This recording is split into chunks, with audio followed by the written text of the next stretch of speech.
రైతు బంధు పడతలేదు, రైతు బంధు వస్తలేదు అని నేను చెప్పిన మే 9 తారీఖు లోపల రైతు బంధు వేసే బాధ్యత నాది.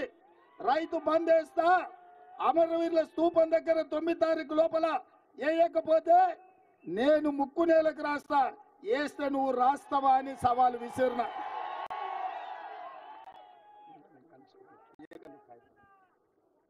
ఇవాళ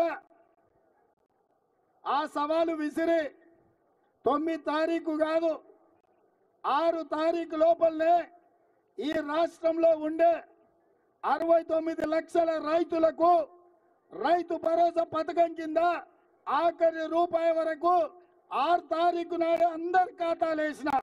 ఇవాళ చంద్రశేఖరరావు నేను అడుగుతున్నా, నీకు సిగ్గు మానం ఉంటే రా అమరవీరుల స్తూపం దగ్గరికి, లేకపోతే ఆర్మూర్ అంబేద్కర్ చౌరస్తలకు రా.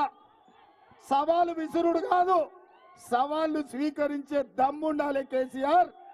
ఇవాళ మొత్తం రాష్ట్రంలో ఉండే 69 లక్షల మందికి రైతు భరోసా పథకంలో అందరికి నిధులేసిన ఏ రైతు ఖాతాలైనా మీరు పోయి చూడండి, మీకు నిధులు వచ్చినాయా లేదా ఆలోచన చెయ్యండి. అందుకే ఇవాళ చంద్రశేఖరరావుని అడుగుతున్నా, రా అమరవీరుల స్తూపం దగ్గరికి ముక్కు నేలకు రాయనికని నేను అడుగుతున్నా. నేను ఇంకో మాట కూడా చెప్పదలుచుకున్నా, సిగ్గులేనోడు చంద్రశేఖరరావు ముక్కు నేలకు రాస్తాడు, ఎందుకంటే ముక్కింత పొడుగుంది రాస్తే పోయేదే ఉంది అనుకుంటాడు. అందుకే నేను చెప్పదలుచుకున్న ఆర్మూర్ రైతాంగానికి, మీ అన్న, మీ సోదరుడు, మీ రేవంత్ అన్న, మీ తమ్ముడు మాట ఇస్తే మాట కోసం తల తెగి కింది పడ్డా